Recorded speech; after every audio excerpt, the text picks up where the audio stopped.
السلام علیکم viewers and listeners, قرب حق کے سفر کو جاری رکھتے ہوئے آگے بڑھتے ہیں۔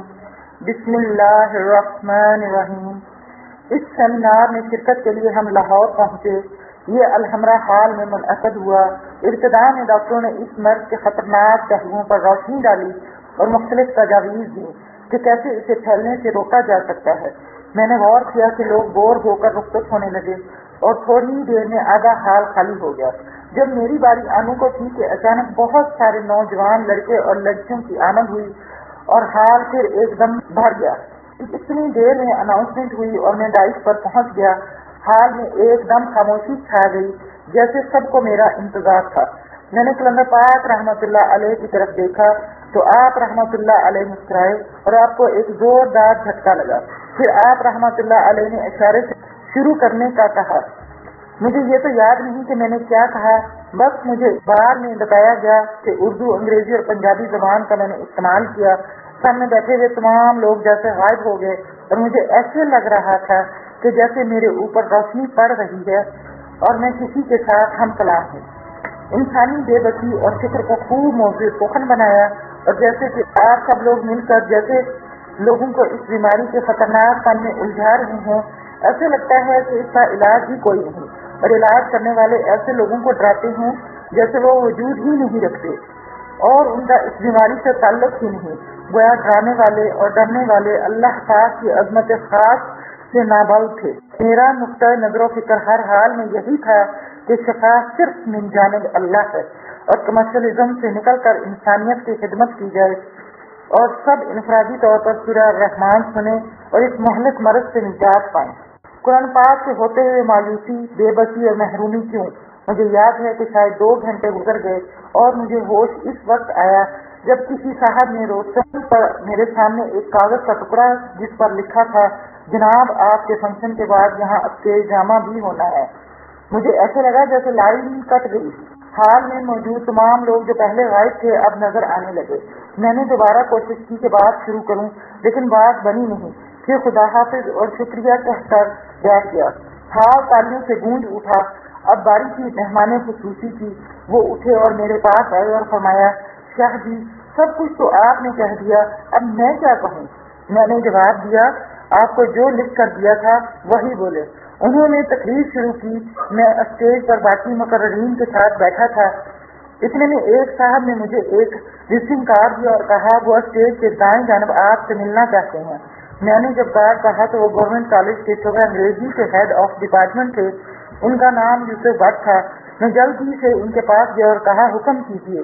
انہوں نے فرمایا، میں نے زندگی میں کبھی بھی کسی کے لیے کھڑے ہو کر تالی نہیں بجائی، آج میں نے ایسا کیا ہے۔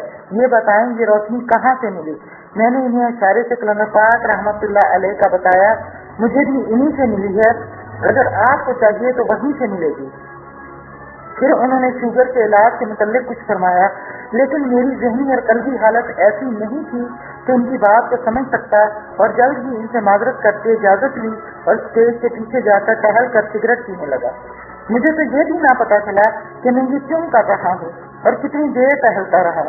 اسی دوران ایک صاحب مجھے آوازیں دیتے آئے۔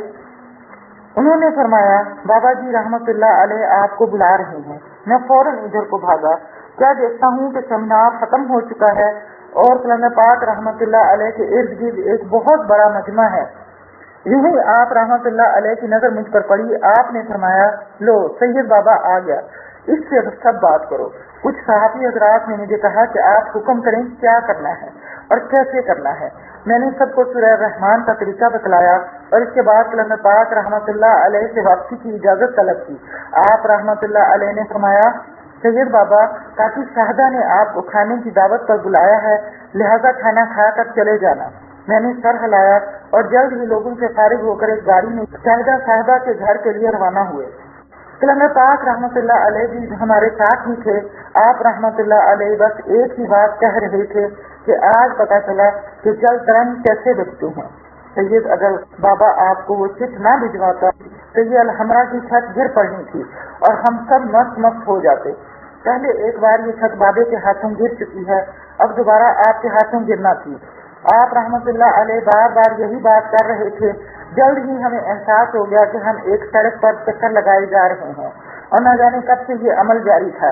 راستہ ہم بھول چکے تھے۔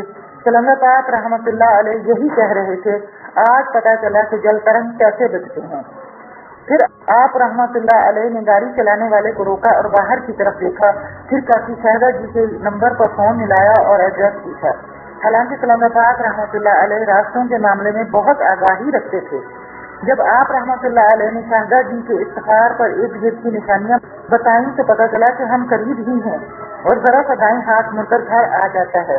کلندر پاک رحمت اللہ علیہ نے اس طرف مڑنے کا حکم دیا اور ساتھ ہی فرمایا، جب جل ترنگ بجتے ہیں تو دیکھو کیا حال ہو جاتا ہے۔ کیسی عجب بات ہے، نگاہ بھی ان کی، روشنی بھی ان کی۔ میں تو صرف ایک میڈیم تھا جو کسی کی عطا کردہ روشنی سے بول رہا تھا۔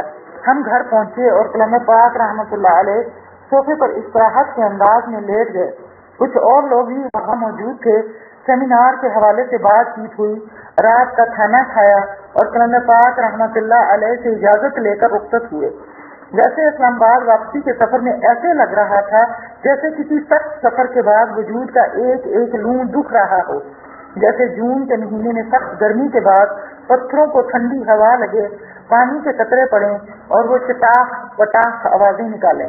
بالکل اسی طرح اگلی نشست پر میں بیٹھا تھا اور اسلام آباد تک کے سفر میں اے سی کا ڈائریکٹ رخ میری طرف تھا، لیکن جسم تھا کہ جیسے بھٹی بن گیا ہو، اور پھر آہستہ آہستہ نارمل ہونا شروع ہوا۔ اسی اثناء میں یہ بات سوچتا رہا کہ کلندر پاک رحمت اللہ علیہ کی یکسوئی اور قرب خداوندی کا کیا اندازہ لگاؤں۔ بس ایک بات ذہن میں آ رہی تھی کہ کلندر پاک رحمت اللہ علیہ تو مقبول بارگاہ الہی ہیں، دنیا کو ترک کر چکے ہیں۔ ہم اسی دنیا میں رہ رہے ہیں اور کسی کی نگاہ سے روشن ہونا زندگی کے استعمال کو صحیح سمت ڈالتا ہے، جبکہ فقیر دنیا و عقبہ سے بے نیاز ہوتے ہیں۔ حضرت مولانا روم رحمت اللہ علیہ نے فرمایا، جس نے کسی پیر کامل کی لمحہ بھر کے لیے صحبت حاصل کی تو اس کے لیے یہ صحبت 100 سالہ عطاء بیریاح سے بہتر تصور کی جاتی ہے۔ صحابہ کرام رضوان اللہ تعالیٰ علیہ اجمعین بھی صحبت کے وقت سے اصحاب رسول صلی اللہ علیہ وسلم کہلائے اور صحبت کے بعد ساری دنیا کے عابدوں سے افضل قرار دیے گئے۔ مزید فرماتے ہیں، 100 کتابیں اور 100 راز آگ میں پھینک دو اور اپنے دل کا چہرہ اپنے محبوب کی طرف کر لو۔ حضرت ابو سلیمان داؤد بن قطع رحمت اللہ علیہ فرماتے ہیں، اگر تو سلامتی چاہتا ہے تو دنیا کو خیر بات کہہ اور کرامت چاہتا ہے تو آخرت کو تکلیف جبا دے دے۔ یعنی یہ دونوں دنیا و عقبہ حجاب ہیں تیرے اور خدا کے درمیان، اور فراغت آزادی کا راز ان دونوں کو ترک کرنے میں ہے۔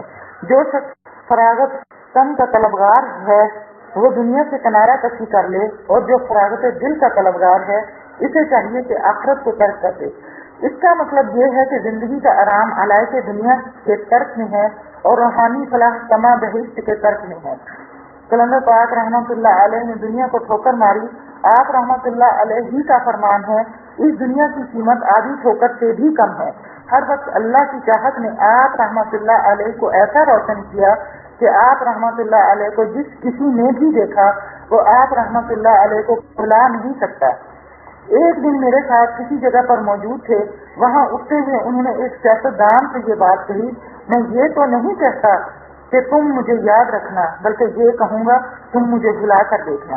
ایک اور موقع پر ایک سیاستدان سے فرمایا، ہم دونوں ایک ہی دادے کی اولاد ہیں، ایک کرسی کے گرد طواف کرتا ہے اور دوسرے کے ارد گرد کرسی طواف کرتی ہے۔ جن لوگوں نے کسی بھی قسم کے لالچ اور غرض سے بے نیاز ہو کر آپ رحمت اللہ علیہ سے پیار کیا وہ روشن ہو گئے، اور جب میں روشن ہونے کی بات کرتا ہوں اس سے مراد اپنی پہچان کے سفر میں رواں دواں ہونا ہے۔ پھر جسے کلندر پاک رحمت اللہ علیہ نے اپنی خط محبت سے دیکھا وہ تو یقیناً گھر کا راستہ ہی بھول گیا۔ کلندر پاک رحمت اللہ علیہ نے کبھی بھی فقیری کا دعویٰ نہیں کیا، ہمیشہ اللہ کی بات کی، کبھی کرامتوں کی بات نہیں کی، حقیقت کی بات کی۔